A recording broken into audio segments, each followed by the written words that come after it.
Hey guys, my name is Devontae and I sacrificed my time so you don't have to. Bro, come on now. I'm looking at this card for tonight. Bro, they don't even try anymore. People can sit back all they want to and try to criticize me and say that I give AEW a hard time. But bro, look at this fucking card. They just think we're a bunch of fucking idiots in the end of the day, bro. You think just because you can throw a bunch of damn matches out there, that's supposed to fucking do it? Bro, come on now. There's got to be some type of progression from a storyline perspective that you can at least allude to for tonight. I got nothing as far as the storyline progression besides Toni Storm's acceptance speech and Christian rechristening Nick Wayne and Luchasaurus, but I'm willing to give this the benefit of the doubt. But look at this fucking card, bro. They legit just took people and say, okay, you're a good wrestler, go out there, have a good match, and that should cover for the rest of the fucking night, bro.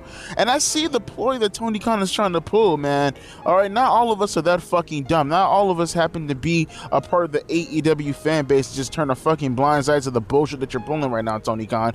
I can see right through this Continental Classic bullshit. This is nothing more than just a facade to cover for the rest of the holiday season, you not being able to fucking put out actual good story. Oh, we have the Continental Classic. Whenever something bullshit happens, just throw a Continental Classic in the main event, throw it in the middle of the card, throw it in the beginning of the card, because remember, this is not like your stereotypical fucking tournament, right? This is a round robin type of tournament, if I'm not mistaken, right? So this is just more of that facade lame ass booking style that I've been seeing for professional wrestling for the longest now. It's no different than that stupid ass, what is it called? Oh, I'm gonna throw out an open challenge. It's so lame, bro. I see through this bullshit. And you mean to tell me we're gonna have to be suffering through this nonsense for the next month? Fuck out of here, bro. You got these New Japan cucks coming out. Whoa, Devontae, you have to understand, this has tradition. Lick my nuts, bro. Look at this fucking card for tonight, man. Rush versus Jay White in a Continental Classic. It's 3 Continental Classic matches, bro. Come on, man. Come on, bro. Where's the story progression? This is a story? Come on, bro. Jay White versus Rush, Swerve Strickland versus Jay Lethal, Jon Moxley versus Mark Briscoe. Come on, bro. You're just taking wrestlers who happen to match well together and you're saying Continental Classic, Continental Classic, Continental Classic. There you go right there. That's what you're going to get for tonight. That's the majority of the night. I wouldn't even be surprised if one of these fucking lame-ass matches main events the goddamn show, because why go out of your way to promote, an actual vignette, an actual fucking, I don't know, something along the lines of a promo to cover the main event segment for tonight? No, instead, let's give you a Continental Classic, bro. You have Sky Blue, Ruby Soho, and Anna Jay in a triple threat match. Such a lazy book, as Sky Blue was just in a triple threat match for a championship on Saturday. Never mind that you're going to give us another triple threat match. You're going to throw Sky Blue right into that fucking triple threat that she was already previously booked in. Holy shit. And then you have the aforementioned things that I just talked about regarding Toni Storm's acceptance speech and Christian rechristening Nick Wayne and Luchasaurus. Oh my God, I can tell you right now I'm going to get a headache I can see it already. I'm going to get a headache during this show because nothing of worth is going to happen on this show at all. I'll be pleasantly surprised. Prove me wrong. Like just prove me wrong. Pretend I'm Chris Benoit. Prove me wrong. Because I don't see anything on this show that leans credence to the fact that I'm going to sit back and I'm going to fucking enjoy this show. No, what's going to happen is we're going to watch match after match after match after match after match after match to infinity and fucking beyond. And I'm going to pass out in the midst of watching this like lame-ass nonsensical bullshit. But, of course, you have the AEW faithful who's going to sit here and gaslight you and tell you this is what real professional wrestling is. Real professional wrestling is watching match after fucking match after fucking match after fucking match after fucking match. Like, what is this, bro? I feel like this is the pro wrestling equivalent to fucking Guantanamo Bay, bro. Holy shit, put me out of my fucking misery. Oh, man, oh, man, oh, man. Let's reluctantly get into the show. God almighty, bro. I can see where this is fucking going. Alright, so I see this trios match is about to come up with Orange Cassidy teaming up with Shit Bada and, fucking Book, fucking Took, fucking Look, fucking Shook. Because there's no such thing as halfway crooks. They're scared to death. They're scared to look. Okay, I'm done. All right, so before we even talk about, because again, I don't give a shit about any of these tournament matches. I don't give a shit about any of this at all as far as the matches are considered, because who cares? It's all about the story. let's talk about the opener really quick first with Swerve Strickland versus Jay Lethal. The match in itself was good, but again, it's not what else do you expect? Although I would say Swerve moving around was so painful to watch. You can clearly tell that he's actually real shit. You can clearly tell like he's not at 100%. And I'm looking at this and I'm saying to myself, like, why put him in this position when this was just so unnecessary? You didn't have to do this in the end of the day. Or better yet, I will say this. If you were going to do this, if you were insistent on doing this match or doing something along the lines of this, which I still don't think is fucking necessary, especially given that this Continental Classic bullshit, I didn't even know this. I thought at first it was at least for like a number one contender shot at the International Championship, just considering the names Continental, International. I thought it was for the International Championship or a number one contender shot at it. I would have actually preferred for it to be a number one contender shot for the AEW World Championship, and the winner gets to actually go fight for the championship belt at, Revolution, and this could have been their variation of the Royal Rumble as far as getting someone to Revolution. I don't know, maybe that's just me. I thought that's what they were going to do, but apparently no. This fucking tournament, because again, I don't understand how Tony Khan books. He's such a retard, dude. I don't get it. Now, if I didn't give a fuck about this tournament at all, I definitely don't give a fuck about it now. Like, it's for the ROH World Championship and the Strong Openweight Championship. Why do I give a fuck? I don't give a fuck about any of this. That's lame as fuck. It's for non-sanctioned AEW World. I don't understand. He will never get it through his fucking head, dude. What's harming your company is that you're making everything about everybody else, whether it's WWE superstars, whether it's about the other championship belts, whether it's about New Japan Pro Wrestling. Focus on AEW, bro. I don't give a fuck about any of these. Who the fuck cares about the ROH World Championship in AEW? Who the fuck cares about the Strong? Okay, and what logical sense is that? If that's gonna be the fucking case, then hold the fucking tournament in ROH. It makes no sense. He's such a retard, dude. Nevertheless, though, because I don't even give a fuck about this anymore, but okay, let's just pretend I give a fuck.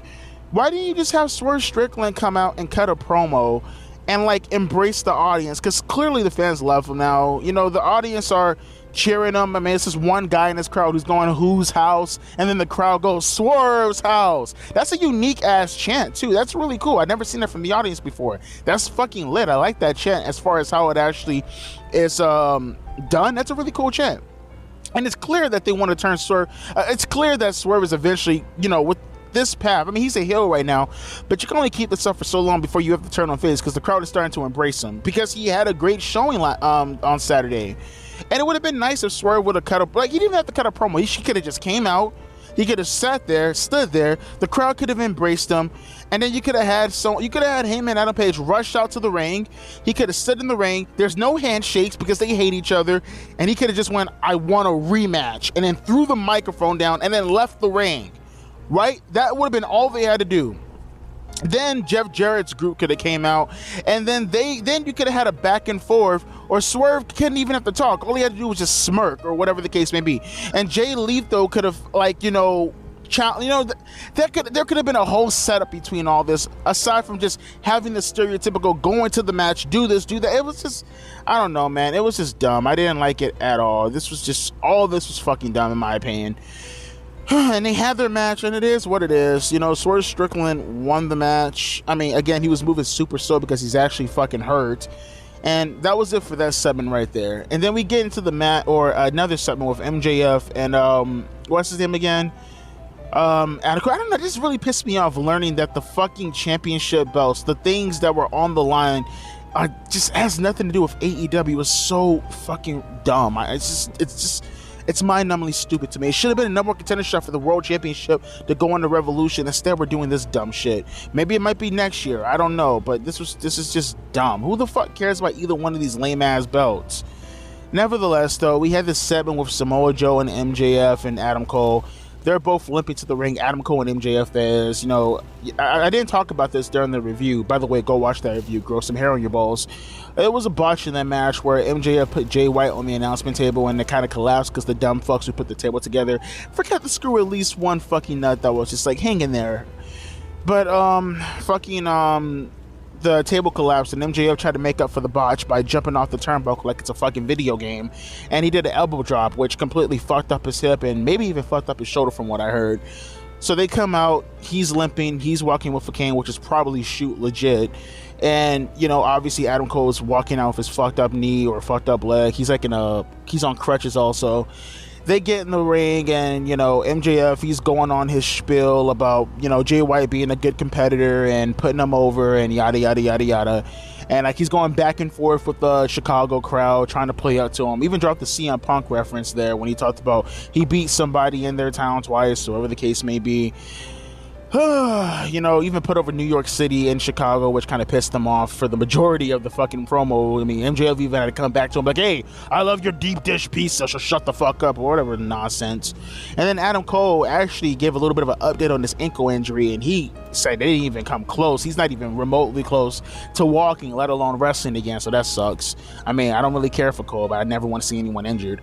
But, yeah, while he's talking and stuff like that, Samoa Joe comes out, and well, actually first the Devil, because Adam Cole made reference to the Devil, and like you know, they do the little 3-second promo with the Devil laughing and whatnot, which by the way everybody's saying is Jack Perry right now, so we'll wait and see as far as that's considered in regards to the reveal. Might be, I'm pretty sure it might be, but nevertheless though, I like the transition also where like he's talking about the Devil, and then the Devil's like Samoa Joe's music starts, and a part of, you know, Samoa Joe's entrance, his ribbon and his Titantron is like fire. So that was actually a really cool transition. He's like talking about the Devil comes on the screen, the Devil laughs, you know, bells out, and immediately Samoa Joe's entrance comes on. It's a bunch of fire. I thought that was really cool. Samoa Joe gets in the ring, and he, you know, eventually he's just like, hey, you know, I want to collect on that debt of ours. You know, let me get that title shot, boyo. And MJF tells him, I don't know what he said, but essentially, because they kind of bleep the words out, but essentially he told him to fuck off, which I thought was hilarious. That was great.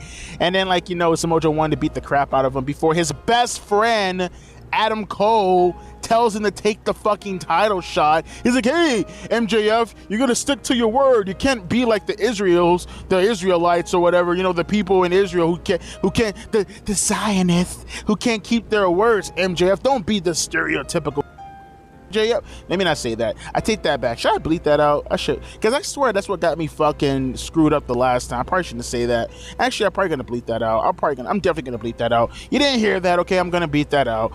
Regardless though, yeah, MJF, he essentially accepted the match, which is just stupid.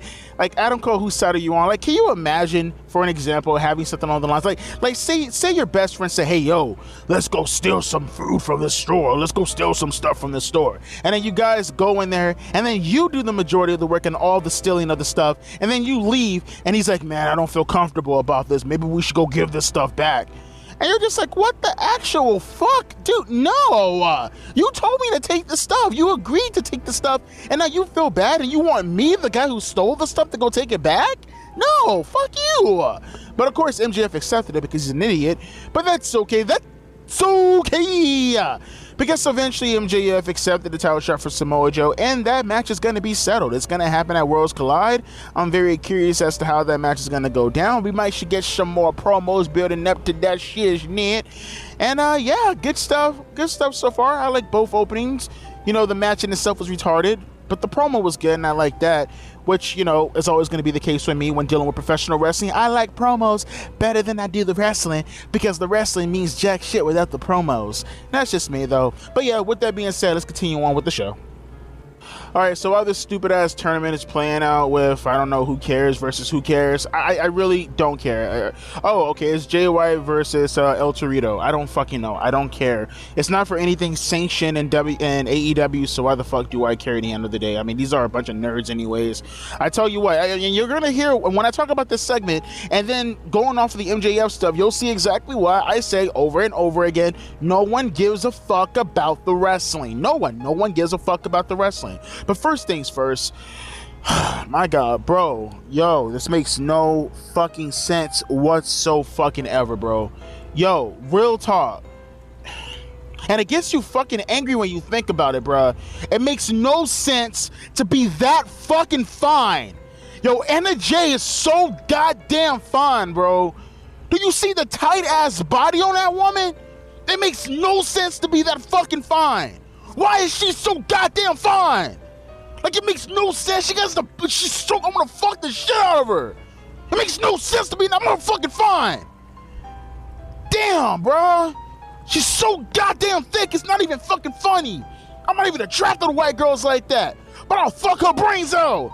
It ain't right to be that fucking fine. Sorry about that. All right, enough. Let's talk about the Christian segment. That just makes no sense to me. Why the fuck is she so damn fine? Get a nigga catching a rape charge. This bitch, the fuck. All right, no, let's talk about this segment though with Christian. Okay. So first and foremost, Christian has proved just once again why he is one of the best things, and not just AEW, but in pro wrestling. Christian is the fucking best. He is just he's the fucking best. He goes out there and he delivers, and he's just the fucking best. Christian goes out there and he has Luchasaurus, as you know him previously, and Nick Wayne out there, and he's like, he's the fucking best. He's going and he's like, mind you, if you guys, the finish, go back and watch my review again, grow some hair on your balls, watch specifically mine's.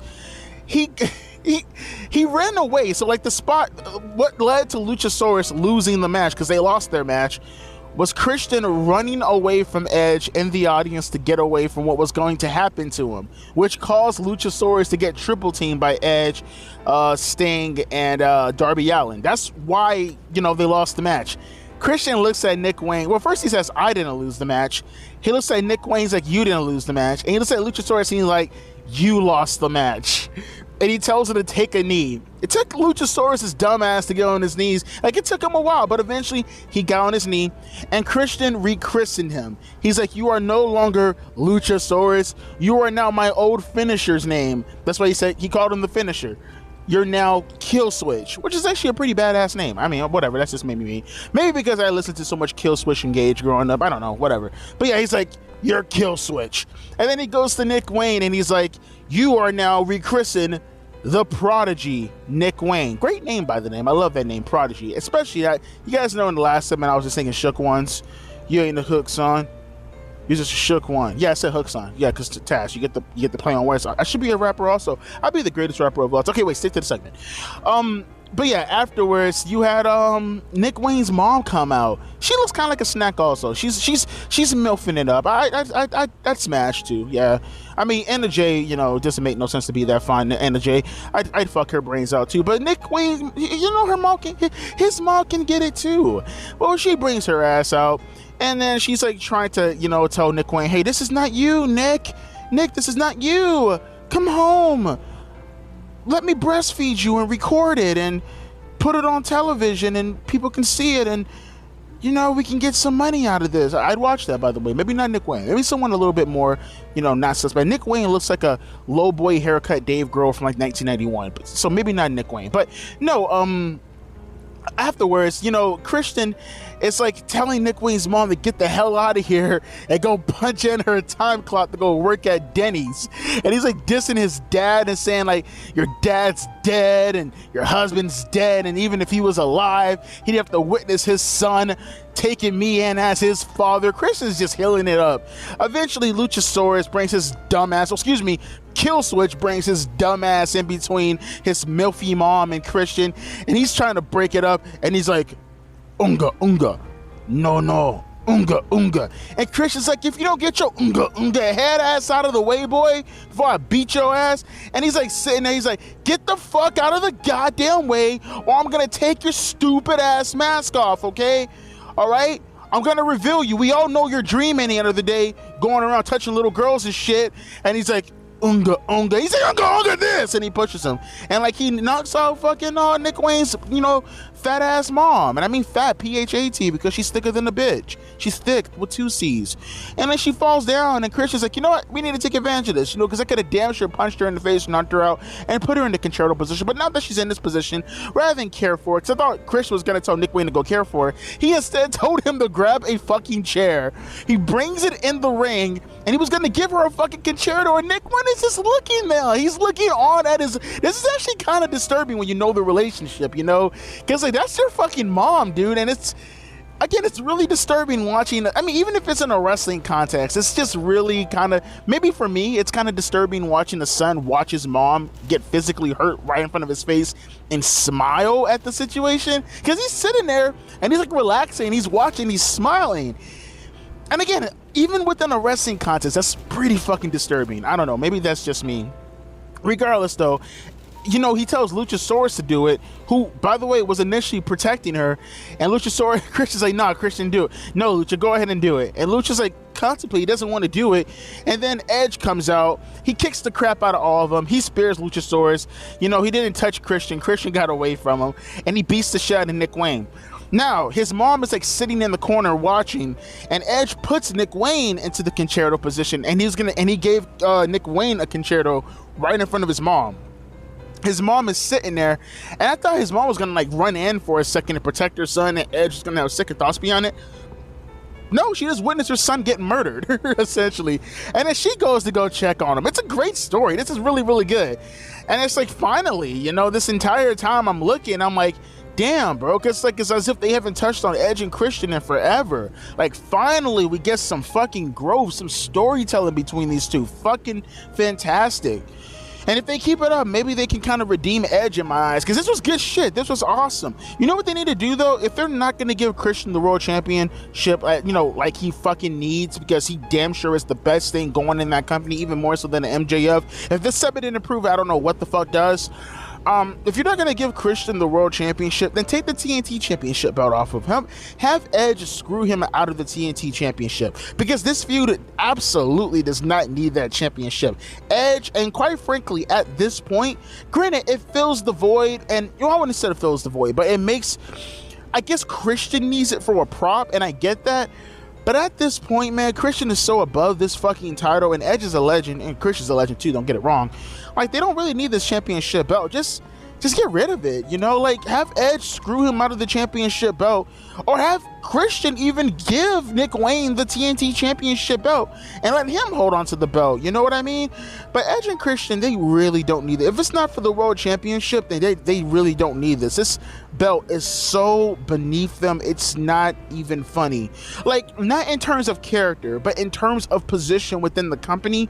Can you imagine in 1997 or 1998, The Undertaker, for an example, winning the Intercontinental Championship?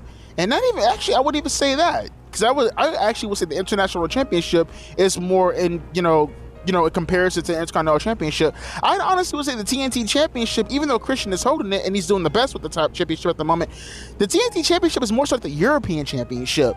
Can you imagine Undertaker and Kane having a match for the European Championship belt? Does that make any sense to you guys? There's just a lot of bullshit that's going on with that. If that's the case, just have Edge and Christian feud without the championship belt. They really don't need that championship belt. They really, it's just so beneath them, and it kind of makes their feud kind of seem a little bit less significant with that belt being in place. Just get rid of the championship belt. They really don't fucking need it. You know, maybe that's just me, but yeah, they really don't need that championship belt. If anything, just like I said, it promotes their feud even more when eventually they have their match of Revolution, I would presume. Just have Christian drop the belt and have Edge screw him out of it, or better yet, I would love to see Christian just give the championship belt to Nick Wayne as a gift.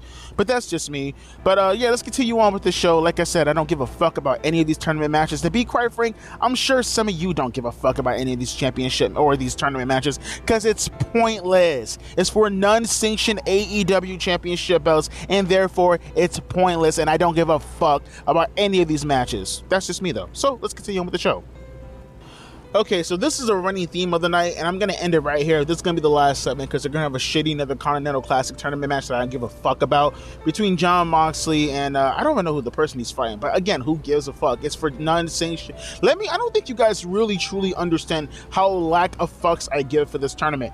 It's for 2 unsanctioned championship belts and some lame-ass gimmick title or trophy. I don't even fucking know. Who gives a fuck? But a running theme for, Mark Briscoe, that's who he's facing up against. But the running theme of tonight that I completely understand now, I get it. It's such a stark contrast, and even further, it just proves once again how retarded AEW fanboys happen to be. Give me a second, no, hang on, let me see something. Oh, okay, that was pretty cool. At least they gave an appearance to Warlow.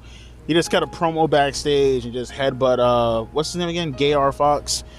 Regardless, though, a running theme for tonight that I'm starting to notice, and it's such a stark contrast compares, you know, because you hear the AEW fanboys tell you all the time, wrestling, wrestling, wrestling, wrestling, wrestling, wrestling, wrestling, wrestling, get in my wrestling, hey, wrestling, wrestling, hey, wrestling, wrestling, wrestling, wrestling, and wrestling, wrestling. It should be a fucking ad-lib at some rap song.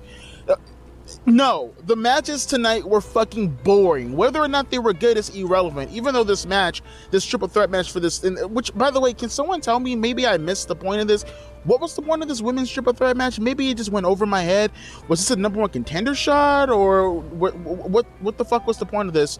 But we'll talk about that in a minute, because usually I don't talk about the women's match, but it ties into something that was actually good and is, you know, making an example of a broader point that I'm making for tonight's show. Tonight's matches were fucking boring. Tonight's matches were irrelevant. Tonight's matches were shitty. But you know what was good tonight? You know what was a good point of tonight? The angles, the character work. That tonight made tonight a successful night to me. If you were to just boil it down to just strictly the wrestling, this would be one of the worst AEW shows I've ever seen, and that's absolutely no exaggeration at all. But if you focus on the stories that were told tonight, if you focus on the MJF promo with Samoa Joe, if you focus on the Christian angle tonight with Edge and, you know, his Nick Wayne's mom and Luchasaurus and Nick Wayne all together, and if you focus on Toni Storm's gimmick, which I'm going to talk about in a minute, this was actually a good show. This was a solid fucking show. It's just the wrestling that, you know, 90% of the AEW fanboys want to tell you it's all about. No, like I said, you guys tell me, if you didn't see this show, again, go back and watch the angles. Don't worry about the fucking dumbass wrestling. Go back and watch the angles, because that shit was good. That was solid television. The matches in themselves, who gives a fuck about, but the angles were solid. I'm sold on Toni Storm. Like, this is a great gimmick. I like it. Before I was kind of indifferent. I was more leaning towards it being good than I was being bad, but there were certain kind of cringe, cheesy spots that she would do, and some of her angles and everything. And, you know, lately I've been really started to liking her more and more. And then this just put it over the top. This whole little fucking Academy Award fucking spoof that she did to get her championship belt delivered to her was fucking fantastic. This was awesome. Toni Storm's probably arguably my favorite women's wrestler, because I mean, they're not showing Serena Deeb anymore, right? But as far as gimmicks also, she's probably one of my favorite gimmicks, male or female, today in professional wrestling. Not that that's really saying much, because she's one of the few women that have gimmicks, which is funny because it's such a stark contrast how you see Sky Blue bring her ass, she brings her ass down the fucking ramp, and it's such a stark contrast. You have this weird, you know, because you have wrestling fans nowadays who absolutely don't understand the premise of what a character or what a gimmick is, just like they don't understand what the fuck a story is. They think two wrestlers in the ring working a fucking body part is what we consider fucking storytelling. But I digress, because that's the same mindset they like to use whenever you talk about the person or a wrestler. But hey, what's that wrestler's character? And then they say some bullshit like, oh, well, let me give you a description of what they do in regards to their wrestling match skills or promo styles or whatnot, rather than telling me the actual character, like the gimmick. What is the act that they're trying to present? That they're a strong fighting spirit. Shut your gay ass up. Toni Storm's gimmick is a spoof Marilyn Monroe. You see what I did there? There's no explaining the characteristics of the character. I'm explaining to you who the character is, the name of the character, the actual fucking gimmick of the character. It's like when you ask these people, what is a woman? And they go, a woman is a person who does womanly things. No, motherfucker. What is a woman? It's a fucking female. Just like this. All this shit. But I digress. Put that on the back burner for a second, right? You have this triple threat match, and this triple threat match in itself was fucking lame. I didn't give a fuck about it, and that finish was clunky as fuck because Sky Blue's a terrible fucking wrestler. Like, I mean, she's trying her best to get better. She ain't nowhere near Julia Hart's level as far as improving. But goddamn, she sucks. She really sucks. She had that botch, and it's like, why is she? It's like she always has decent matches in the beginning, and she always fucks up the finish. Whether it was with that match with Red Velvet Cake like a week ago or so, or whether it was this match right here, where she had that failed ass TKO spot. But whatever though. During the match though, you had Ruby Soho and one Cool Hand Luke, is that his name? The dude from 2.0. They're like doing this whole Romeo and Juliet angle with them, and I think that's pretty cool. I like that. But I mean, it kind of ruins it because, you know, the internet age and everything. Aren't they both like married with kids and shit like that? I know Cool Hand Luke. He's like married and he has kids in real life, right? And Ruby Soho, I think she's married. Like, so it's kind of like weird. I know people are like, oh, you know, it's all characters and stuff like that, which I'll give you that. But it does kind of ruin it when, like, you know, in real life, both of them are actually in relationships, and one of them is like, you know, in a relationship with kids. But nevertheless, though, that's going to be it for tonight. I don't really want to review anything revolving around Jon Moxley and Mark Briscoe, because I don't feel as if they're going to do anything besides promote the fucking tournament and the round robin and the dough and the pit and pops and no. So who gives a fuck about this? Not to mention, they're going to extend this match past the point of when AEW Dynamite usually goes off the air. So even more, I don't want to watch this. So let me know your thoughts down in the comment section below. Again, if you focus strictly on just the wrestling for tonight, this was a terrible fucking show.